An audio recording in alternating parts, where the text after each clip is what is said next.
Dear Dom and Christie, welcome to our tiny home. We live in a Mercedes Vario 612D named Magnus. We've been living in the van for just over 2 months now, whilst we travel around Europe. Now we're going to give you a quick tour.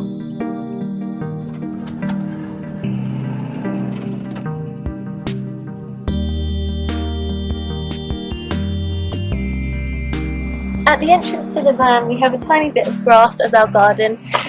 Dom's family are in the landscaping business, so we thought we'd bring a little bit of that with us. We then also have the table, which we can click out with the pole, take inside, and we have a hole here. She can't get the table on.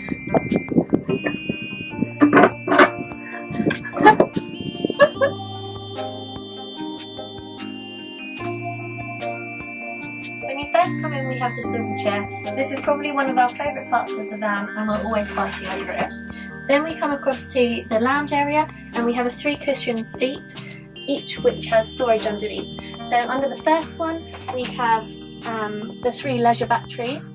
Then we have a box for our shoes. And then the last one we just can lift this up and have that as just extra storage. We then come to the top part of the cupboards.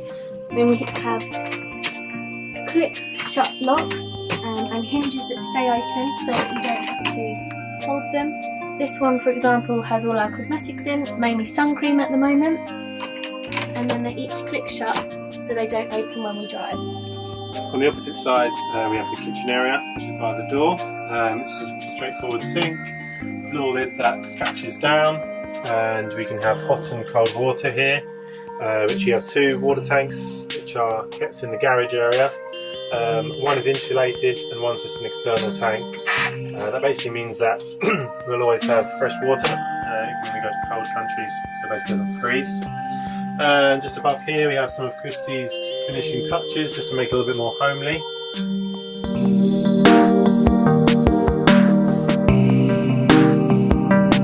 So underneath the sink we've got some more storage here. This is where we keep all our cutlery, knives and forks and stuff like that.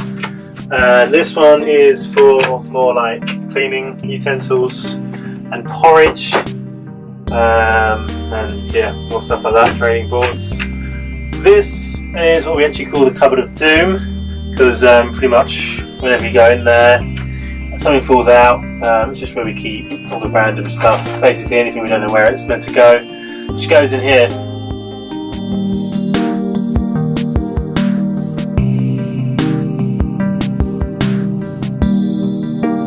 We then move through to the kitchen area. One of the main must-haves for me to finish the homely touches was this fruit hammock. We then move down to the fridge. The fridge runs from LPG gas, the leisure batteries, or if we plug into electricity. We've got a 4-ring hob burner, a grill which we mainly use for toast, an oven, and an area to store all of our pots and pans. Then under this unit we like to call it the pantry, but it basically holds all of our food and store cupboard ingredients. Above here we have all of our herbs and spices and extra food bits, and then here is where we keep our glasses, mugs, bowls and things like that.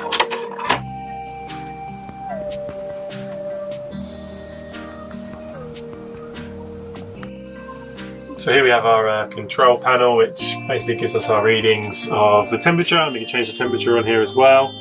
And it also tells us what voltage we're getting from our batteries, and we also have the control panel here for our 2 solar panels which we have on the roof. The van actually does have heating as well. We haven't actually been away in it in the winter yet, but when we do, it's got like a diesel heater. So this is powered by the diesel that we just put in to run the engine. So it's pretty fuel efficient. It's fed into the cabin through little vents which are dotted around. Along the roof of the van we have 4 skylights which open to give us some extra air on those hot sunny days. They each have mosquito nets, and then on each of our windows we also have pull down mosquito nets and blackout blinds. At the back of the van here we have a full-size mirror, which is where we then house all of our clothes.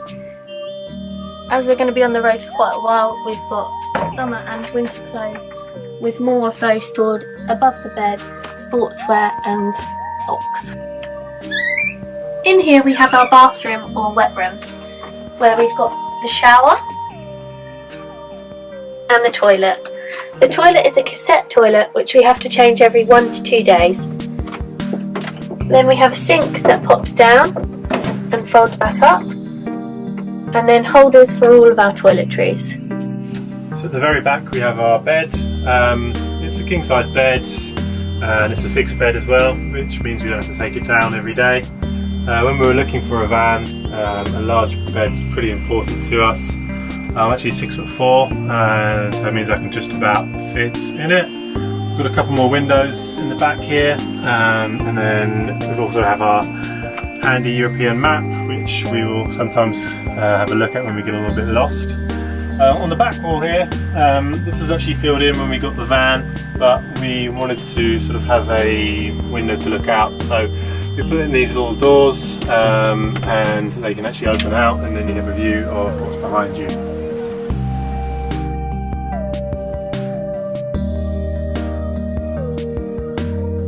We have our garage area. This is where we keep most of our bigger stuff, so we've got our bikes in here, and we keep our table and chairs and stuff like that in here, and then we also have the insulated water tank, and we also keep our gas tank in here as well. So we have an LPG tank, which means we can just fill straight up at any LPG station. Thanks for checking out our van tour. We hope you enjoyed it. If you want to follow us on our journey or have got any questions, check out our Instagram. Bye!